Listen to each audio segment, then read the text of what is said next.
Hello, Tara here. We have chapter 2 of Not by Sight. We've got Grace, who crashed a party to hand out white feathers to all the cowards that weren't enlisting in World War One, and the future Earl, Jack Benningham, was at the party, got a white feather, and he was staying busy with his own tasks. All right, chapter 2. 3 months later, County of Kent, July 1917. Surely being banished never felt so good. With the smallest twinge of guilt, Grace jotted the words into her journal, then raised her face to the brisk summer breeze blowing in through the open window of the cab. She marveled at the pastoral beauty of the Kent countryside. It seemed unsullied and tranquil compared to town. Thatched roof cottages and rustic barns lay interspersed among groves of alder and plane trees, the fading white flowers of the rowan in sharp contrast with the bright red cherries of the buckthorn. Relieved at being away from her father's watchful eye and Lady Bassett's censure, she couldn't have asked for a more pleasing exile. It was the perfect setting for her next story. "We're almost to Roxwood, miss." Grace turned from the window and smiled at her maid's excitement. "Have you grown tired of all the traveling, then?" "Not at all," Agnes said. "Since I came to this country, I've never stepped outside of London. In the past 2 weeks, we've been to Norfolk and all the places in between." Her brown eyes widened. "I didn't know Britain was so grand." "Yes, it has been a whirlwind," Grace said. "I can hardly believe we left London just this morning." Now they were traveling the last leg of their journey to Roxwood.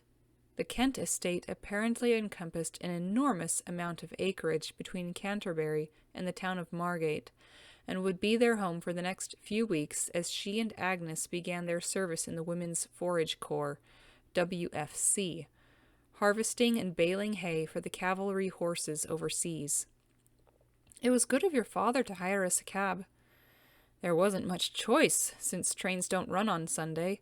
It wouldn't do for us to be late reporting for our first day of work," Grace added in a low voice. "Anyway, likely Da paid the driver to report back on my behavior." Agnes shot her a sympathetic look. "Yes, he's been very attentive toward you since the costume party." "I suppose attentive is a nice way of putting it," Grace said, with a wry humor. Lady Bassett followed through on her threat, and Da had been furious over Grace's white feather stunt. He'd railed for days, alternating between threats to bring Aunt Florence from Oxford or marry Grace off to his American protege, Clarence Fowler. Then he forbade her to attend any more suffragette meeting with those brazen Pankhurst women. Finally, heeding the advice of his chief patroness, who warned him to keep an eye on that one, he'd restricted Grace to the upper offices at Swan's, preparing tea care packages for the soldiers while he decided what to do. "I knew the risks of attending the ball that night," she went on, "and I have no regrets, despite my being confined." She cast her maid a meaningful glance. "Not while my brother fights in France, and others are allowed to shirk their duty." Like Jack Benningham. Grace shifted her gaze toward the window, while again her mind replayed her thrilling encounter with the tall, handsome, blue-eyed Casanova. As always, the memory of his seductive smile and the way his midnight gaze held hers in those moments they stood facing each other had the power to make her pulse leap. They hadn't spoken a word that night, yet she'd sensed a connection between them. Okay. It was a feeling she didn't particularly care for, not only because of his scandalous reputation, but because he was a coward. Grace hadn't seen him again after the ball, but she'd read in the Times days later about a fire at his London townhouse. Rumors buzzed through Swans of how, after a night of substantial gambling losses, a drunken Jack Benningham had accidentally set the place ablaze. Apparently the damage was minimal, with him sustaining minor injuries, but she still hoped the ordeal had changed him enough to quit his squandering and do something useful for his country. "Anyway, I'm free now," she said, turning back to her maid, "and will be doing more for the war than simply packaging up tea bags." She leaned to nudge her maid affectionately. "All thanks to you, dear Agnes." Agnes's face turned pink. "It was luck I found the Women's Forage Corps leaflet." "More like a miracle." Grace had chafed at being hemmed in at Swan's, and as more letters arrived from her brother, the desire to hurry up the war and bring him home gnawed at her. Especially since Da wasn't keen on me working at a munitions factory or driving an ambulance back and forth from the field hospital. "And he do look sharp sitting behind the wheel of a motor car," Agnes said.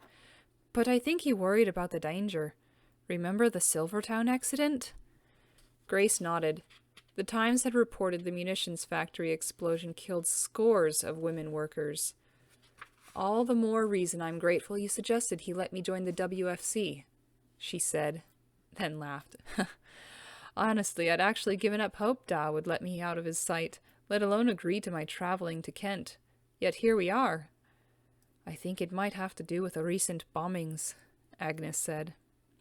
Grace shot her a glance, all humor gone. Countless enemy air raids over London during the past 3 years had resulted in hundreds of innocent deaths. In June, a single bombing by the Germans had killed over 150, and she and Agnes had left on the heels of another, just days before, that struck down dozens. Da may not be pleased with the idea of my working in the fields and getting dirty, but you're right, he believes I'll be safer in the country. But would her father be safe? So far there had been no attacks in the area around Swan's or their home in Knightsbridge, yet the threat was ever present. Another reason the war must end, she thought. Taking a deep breath, she tried to shake off her unease. God had preserved them so far, and she would pray he continued to do so. "You know, Agnes, despite our troubles in the city, Da never would have allowed me this venture if you hadn't agreed to come along," she said. "I want you to know I'm grateful." "Oh, miss, I am eager to be away from London as well." A shadow flitted across her features before she smiled. "And anyway, with my pay from the WFC, I hope to save enough to open the small dress shop I've always dreamed of." She laid a gloved hand over Grace's. "Since I've met you and learned of the suffrage movement, so much seems possible again." Her brown eyes misted. "When I think back to the day you found me and came to my aid—" "Forget the past." Grace squeezed her maid's hand, hoping Agnes wouldn't brood again over that cowardly husband of hers, Edgar Pierpont. "Think instead of your dress shop, or, more important, the marvelous experience we shall have safeguarding a vital asset to the war. Cavalry horses are in precious demand, Agnes, like my Nessa." Filled with emotion, Grace paused. She'd cried when Da sold her mare and Collins Bay gelding, Nile, to the army. But the need for horses was still great. "Keeping them fed is critical," she continued. "We can be proud in knowing our value to the war effort. For God, King, and country." "Oh, miss, when you talk that way about your country and patriotism, you sound like Mrs. Pankhurst," Agnes said. "Don't forget, Britain is now your country, too." Agnes nodded. "I do want to be a loyal citizen." Grace eyed her with compassion. "Soon you'll have the chance. Oh, we're here!" The cab gave a lurch as it rounded a corner, where a large wych elm spread its leafy green branches over a weathered wooden post that spelled out Roxwood in white lettering. Passing through an opening in the gray stone, they followed a narrow cobbled road into the heart of the small village. What a quaint little place. Grace noted the various shops shouldering upper apartments along either side of the street. The myriad colors and textures only added to its charm. Tall, burnt brick storefronts squeezed in beside painted gray, blue, or green stuccos. Several had neat white-framed windows above, displaying bright gingham curtains. As the cab drove along the main thoroughfare, she observed 4 unpaved side streets, and at the end of the village a church's spire rose into the sky.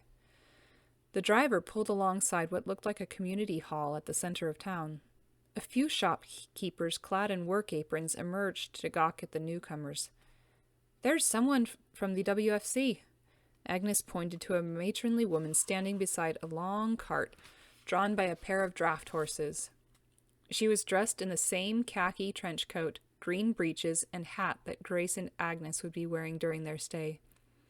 With the cab's fare already paid by her father, Grace and Agnes collected their luggage and disembarked.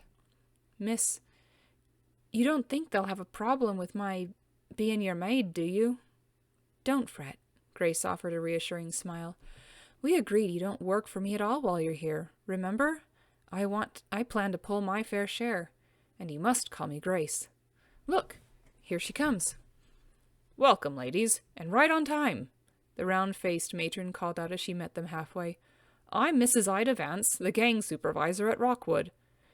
Mrs. Vance seemed quite a bit older than her and Agnes, and offered a pleasant smile as she extended a hand to each of them. "Nice to meet you."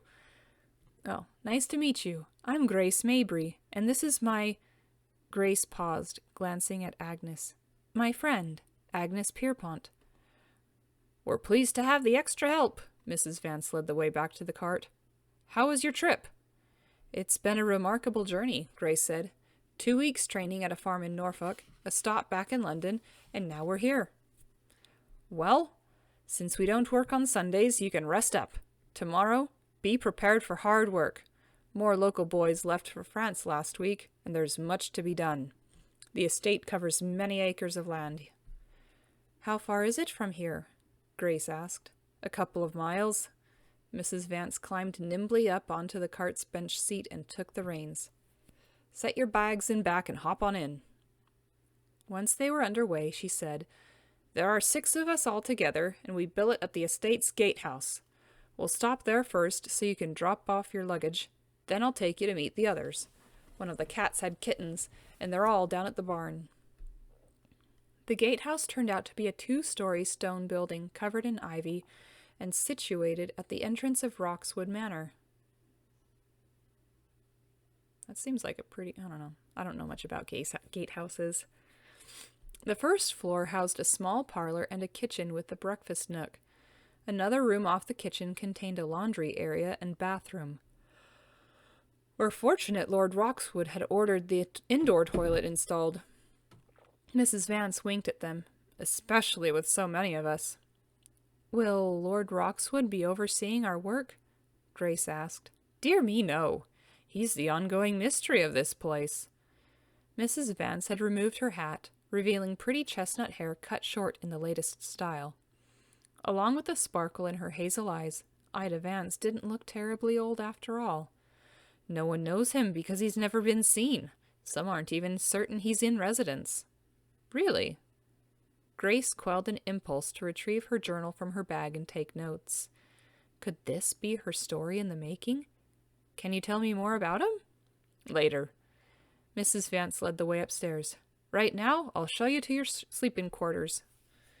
A large room encompassed the entire upper floor, with 2 rows of 3 beds each. 4 housed an assortment of portmanteaus, haversacks, and hat boxes beneath them.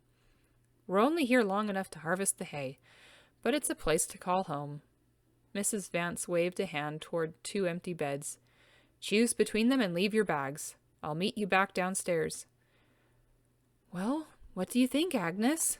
Isn't it grand?" Grace said once Mrs. Vance left. She spun in a circle to take it all in.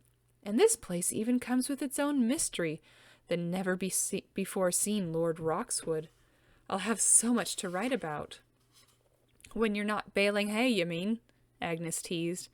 Then in a quiet tone added, "Miss, thank you for introducing me as your friend. It means the world to me." "Well, you are my friend, and you had better start calling me Grace." She hugged herself. "Oh, I still can't believe I'm here. It will be such an adventure." "Mrs. Vance said there's much to do at Roxwood," Agnes reminded her. "I mean, you weren't raised on a farm like me.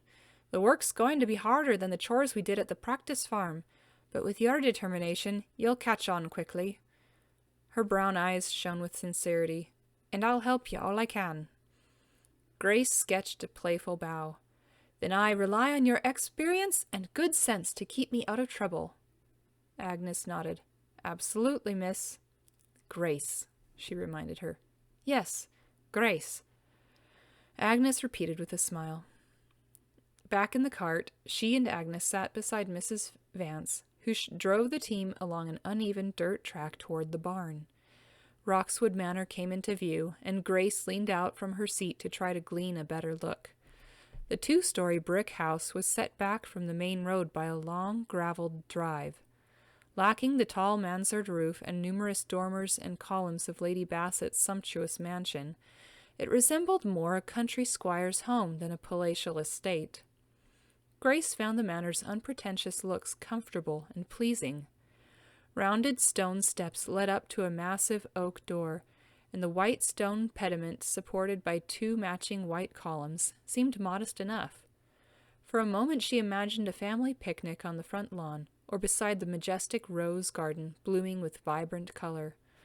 But there was no family, was there? Only Lord Roxwood, whom no one had apparently seen. Who was he? And why was he a mystery? Grace was hard-pressed to contain her curiosity, a natural inclination of writers, she supposed. She couldn't wait until later, when Mrs. Vance had promised to answer her questions. They soon arrived at the barn. The towering structure stood on a gray cobblestone base, with brownish-red siding and a black slate roof. As the 3 of them exited the cart, a tall, slightly stooped man of middling years approached. "Mr. Tillman, these are the 2 new replacements I told you about," Mrs. Vance said. Grace noted Mrs. Vance's animated tone. "Miss Mabry and Miss Pierpont, meet Mr. George Tillman. He runs the farm for Lord Roxwood and oversees our progress." Mr. Tillman doffed his felt cap, revealing a thatch of salt and pepper hair. His heavily waxed mustache collided with a pair of gray mutton-chop sideburns to form a continuous line. "Ladies?" He gave a curt nod, then frowned. "You 2 don't look fit for this kind of work," he said bluntly. "You're going to have to prove yourselves." Grace stiffened. "We shall," she said, tipping her chin at him. Perhaps he resented women working his fields and getting paid for it, even though the Army Service Corps took care of their wages. She and Agnes were warned about such men during training. "We know what hard work is." She glanced at her maid. "Don't we, Agnes?" "Indeed," Agnes said, brow puckered. Grace turned to Mrs. Vance, noting her high color as she smiled, and stared at Mr. Tillman. Did her supervisor harbor an interest in the farmer? Grace wondered if there was a Mr. Vance, perhaps off fighting in the war, or, like Edgar Pierpont, maybe he'd left his wife to flee the country and escape conscription. Grace mulled over the possibilities, wondering if this might be her next story, one of unrequited love. "Let's go meet the others." Jarred from her musings, she walked alongside Agnes as they followed the older pair toward the barn. Attached to the structure was a lean-to housing several bicycles Attached to the structure was a lean-to housing several bicycles, where 3 women in Women's Forage Corps uniforms took shade. Seated on overturned milk cans, they each held a tiny mewling kitten. A box filled with straw sat at their feet. "Lucy Young, Claire Danner, and Becky Simmons, meet Grace Mabry and Agnes Pierpont, our newest recruits," Mrs. Vance said by way of introduction. A long moment passed while Grace felt their assessing gazes. She glanced down at her tailored blue traveling suit and wished she'd changed into her uniform before joining them. A young woman finally rose off her perch and set her kitten in the box. Short, buxom, and apple-cheeked, she was perhaps 18 years of age and wore her dark hair short beneath her hat. "Hello, I'm Becky. Nice to meet you," she said, approaching. Soft brown eyes the color of oolong tea, Da's favorite, studied her and Agnes with interest. "Did you really hire a cab to bring you all the way from London?" When Grace nodded, Becky crossed her arms, looking impressed. Unhampered by shyness, she quickly told them she was the daughter of a local fisherman, who, along with his wife and 9 other children, lived in a coastal village on the outskirts of Margate. The next to greet them was a woman comparable to Becky's age, and completely the opposite in personality. "I'm Lucy. Welcome." She spoke so softly, both Grace and Agnes leaned forward to hear her. Pale and oval-faced, Lucy had arresting turquoise eyes, and wisps of mahogany hair peeked out from beneath her hat. As she cuddled her kitten, Grace wondered if her stammer was due to shyness or the same speech affliction her brother Colin once had. Claire Danner was the last to come forward, or more accurately, saunter into their midst. Tall, willowy, and near to Grace's own age, her ebony locks fell about her shoulders like a black shawl. Having set her kitten back in the box, she nodded at Agnes. "Are you one of the Belgian refugees?" she asked, obviously having caught the slight French accent in her maid's speech. "Oh, I guess I've been doing the wrong accent. Again." French accent. I'm sorry to all the French and Belgians out there. I'm gonna butcher this. "Not a refugee," Agnes said, and Grace sensed her hesitation. "I came to your country just before the war." I'm not even gonna try. Sorry. "Well, it's good to have you helping us." Claire then turned impenetrable gray eyes on Grace. "Take off your fancy gloves and show me your hands, Duchess." Startled by the woman's rudeness, Grace blinked. Was Claire Danner some woman of rank to make such a demand? Swallowing her retort, she complied and removed her gloves. Holding out her hands, she was conscious of the ink stains on her left hand and the writer's callus on her middle finger. "Now turn them over." Grace ground her teeth. Why was she being singled out? Glancing toward the others, she saw they all seemed to wait for her compliance. She flipped her hands over to reveal her palms. "Just as I thought. Those hands have never seen a day's work." "Enough, Danner." Mrs. Vance offered Grace an apologetic smile. "You must excuse her, Mabry. She gets in a dander over anyone connected with the upper classes." "Well, I'm no aristocrat." Grace turned back to Claire Danner. "A mere co-worker, after all. And I have worked at my father's business." She left off the fact she'd only done paperwork, occasionally greeted more affluent customers like Lady B, and of late, packaged tea bags. "I'll bet you didn't get your hands dirty once, Mabry," Claire said, reading her thoughts. "Aside from the training farm, anyway. You're a city girl who's never had to earn a living." "Perhaps," Grace said, struggling for calm, "but I'm here now and ready to do my part." Claire flashed a cat-like smile. "We'll see." Grace thought the words held more threat than observation. "All right, ladies, I'm taking Mabry and Pierpont on a quick tour of the farm. When we're finished, I plan to turn some of those army rations into a nice hot stew for our supper." Her announcement met with smiles and an eager grin from Becky. "We'll take a short ride out to the Northfield first," Mrs. Vance said once the 3 of them were back in the cart. She surprised Grace by handing her the reins. "Your file says you're signed on to be our horse transport driver, Mabry. Let's see how you do. Just head Mary and Molly over there through the pasture." She indicated a stretch of green bordered by forested hills. Grace took a deep breath, reminding herself she'd guided Nessa and their small trap through London's streets hundreds of times. She urged the pair of old draft horses forward along a track that cut through an opening in the fence. The late afternoon sun hovered around above the distant tree line by the time they reached the north field. Mrs. Vance called a halt, and they gazed at the endless field of grass shimmering and iridescent in the golden rays of light. Green stalks rustled as they blew against one another, a gentle breeze stirring with the onset of evening. Seeing the vast acreage, the reality of Agnes's words about hard work came back to her. Grace wondered if 6 women would be able to harvest all that hay.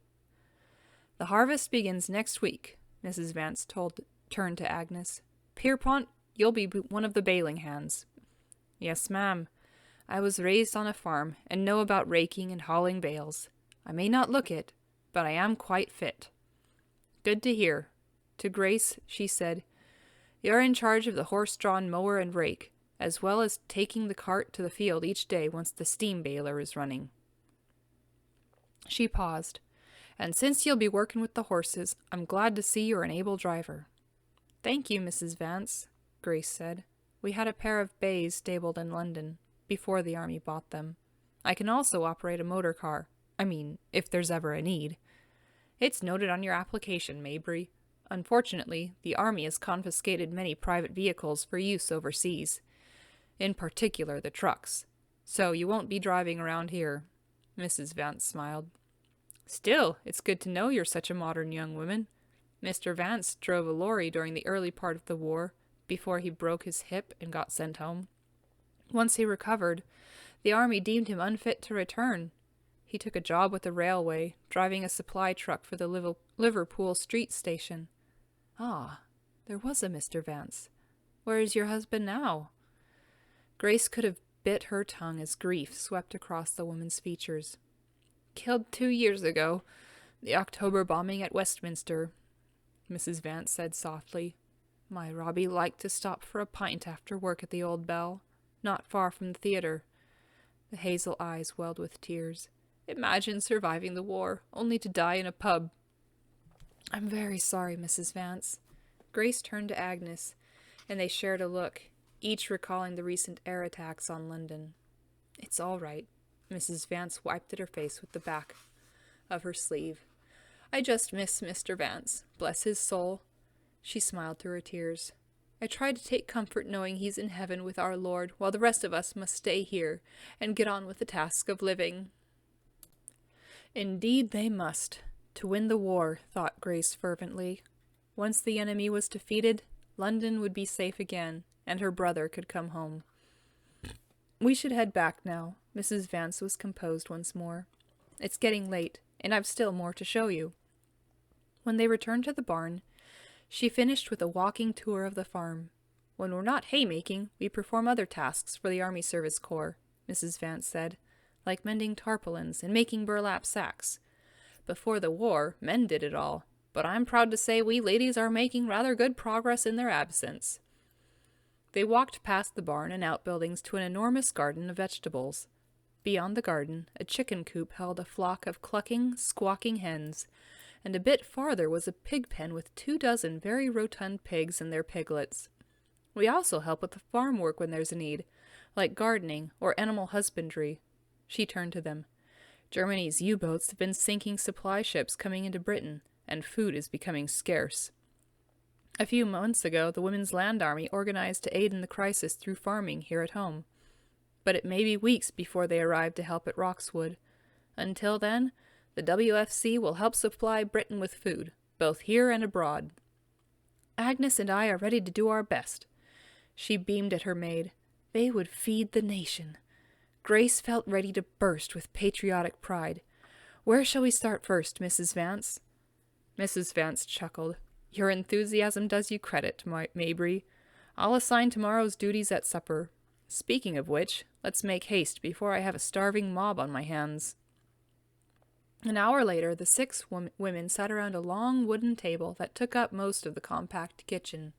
While they feasted on a stew of rations and the delicious bread Becky Simmons had baked, Mrs. Vance gave out Monday's assignment. "Miss Young, you and I will go to the village tomorrow and mend tarpaulins the army has sent," she said to Lucy. "Danner, you'll take Pierpont and tighten the fence on the west side of the garden." Her gaze swept to Claire and Agnes. "Otherwise, the rabbits and deer will soon be devouring our food." To Becky, she said, "The drainage line along the north field needs to be finished, Simmons. Once we start the harvest, we can't have the hay soaked by rain runoff. You and Mabry have the detail." Claire Danner snorted with laughter. Grace turned to her. "What's so amusing?" But the woman ignored her and rose instead to begin clearing the table. Mrs. Vance scanned the table of women. "Everyone clear on their duties?" "I very much doubt it." Claire had leaned close enough so that only Grace could hear. A necklace, painted white flower on a fine gold chain, escaped her duster to swing inches from Grace's face before she hastily slipped it back inside her clothes. Claire straightened and flashed another smug look before she gathered up the rest of the dishes and took them to a wash basin. Grace decided to ignore her. Claire Danner seemed full of herself, but she'd change her opinion once she saw how hard Grace could work. With supper finished and the kitchen clean, the women trooped upstairs to ready themselves for bed. As the hour still felt early to Grace, she chose to remain in her traveling clothes a little while longer. "Are you both from London?" asked Becky, seated on her bed in the white cotton nightgown and eyeing them curiously. Agnes glanced at Grace. "We live in Westminster," Grace said, "on Sterling Street in Knightsbridge. My father owns Swan's Tea Room on Coventry Street in the West End." "I saw it once." "Swan's?" Lucy spoke softly from the far corner of the room. "It's quite a grand place." "Then you are a high and mighty rich girl," Claire said from her bed near Grace's. Grace forced a laugh to keep from clenching her teeth. "Just because my father is successful." Claire cut her off. "How did you two meet?" She turned to Agnes. "And speak for yourself this time, Pierpont." "Well, I met Grace, near her father's tea shop." Glancing down at her lap, Agnes added softly, "She gave me employment." "She's your mistress. I thought as much." Wearing a plain linen nightdress, Claire rose from the bed and turned to the others. "Girls, it seems we have a duchess in our midst after all." The others laughed. "I am no such thing, Claire Danner," Grace argued. "I'm just like you." "No," Claire retorted. "I doubt you're like any of us. But time will tell, won't it?" Feeling the others' appraising glances, Grace was about to reply when Lucy spoke up and the conversation shifted. "After church this morning, one of the villagers said he delivered groceries to the manor yesterday and got a good glimpse of the Tin Man." Grace eyed the soft-spoken woman. "Tin Man?" "The monster living up at the big house," Becky piped up. "Lord Roxwood. They say he's a hunchback with pointed ears and sharp teeth." "Such nonsense, Miss Simmons." Fresh from a bath, Mrs. Vance stood in the doorway in a blue cotton nightdress. "How can you think he has sharp teeth?" To Grace, she said, "He's called the Tin Man because it's rumored Lord Roxwood wears a metal mask to hide his face." "But why must he hide?" "The villagers said he got burned in a fire," Becky interjected. "He's deformed now and has a hunchback. The blaze melted his ears to points, too." She grabbed at the top of her ears to illustrate. "Have you seen him?" Grace was enthralled with the idea of the monster from Mary Shelley's Frankenstein, or Gaston Leroux's Phantom, living only a stone's throw away. What a fascinating character for her new story. Becky shook her head. "They say his lordship never leaves the house. Edwards, his land agent, runs all the errands in town and gives orders to Mr. Tillman about the estate." Claire fingered the flower pendant at her throat and snorted. "I doubt the Tin Man is even at Roxwood. Likely our lord of the manor sits at his club in London, sipping whiskey and wasting money at playing cards, just like his wealthy friends." How could such a young, attractive woman be so bitter and angry? "Well, I'd like to see this Lord Roxwood for myself," Grace said. "And what would you do, Duchess? Invite him to sip Darjeeling with you and your at your father's fancy tea room?" Claire flashed an evil grin. "Or perhaps you plan to unmask him?" The women broke into fits of laughter. Hands on hips, Grace opened her mouth to give Claire a good setting down, but then she saw Agnes shake her head. Instead, she clamped her mouth shut and fumed. Duchess, indeed. For some unfathomable reason, Claire Danner chose to be her enemy. Why did she fail at a crime that Grace's father was wealthy? Had earned every shilling with honest, hard work, and Grace couldn't help the fact she'd never gotten her hands dirty except to cut flowers from the garden. Becky moved to dim the lights. As all grew quiet in the room, Grace changed into the ecru silk nightgown she'd brought with her, hoping to avoid Claire's ridicule over the expensive garment, while the others wore simple cotton. Once she'd climbed under the covers, she lay there a long while, listening to Agnes's gentle breathing in the bed beside her, while occasional snores sounded from Becky's direction. Finally, Grace sat up, too restless for sleep. Writing about her first impressions of Roxwood and the mystery of the Tin Man would settle her thoughts. She retrieved her journal, along with a candle and matches from her haversack beneath the bed. Her gaze darted toward Claire, and for an instant she feared the termagant might awaken and intrude on her most intimate time. Then she tiptoed to the window. Due to the warm evening, the sash remained open. The night silence was broken by the chirping of crickets, while a near full moon illuminated the grounds. Grace lit her candle, then opened her journal. She'd just begun to write when a shrill cry in the night brought her up short. Grace shivered. Was it a fox? She'd read about them, how the vixen's scream sounded more human than beast. Blowing out the candle, she scanned the grounds below for any sign of the creature. Her attention soon drifted toward Roxwood Manor, and she forgot all about the fox. Even from this distance, the white stone apex and columns of the front porch held an iridescent glow in the moonlight. Her eyes traveled to the rear of the house, where a second-story balcony in the same white stone jutted out. A movement caught her attention. Grace leaned out the window, straining to see. A man stood on the balcony. Lord Roxwood? She squinted, trying to make out the hunched back. But even the moon's brightness didn't offer that kind of detail. He did seem tall, at least in proportion to the railing he leaned against. Grace watched him for several seconds before another animal's cry sounded to her right, and she instinctively turned. When she looked back to the balcony, the man was gone.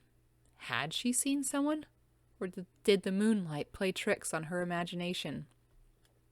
Closing her journal, she returned to bed and burrowed beneath the blanket, still musing over the man she thought she'd seen.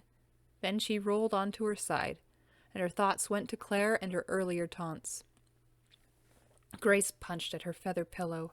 She was determined to start afresh the next day.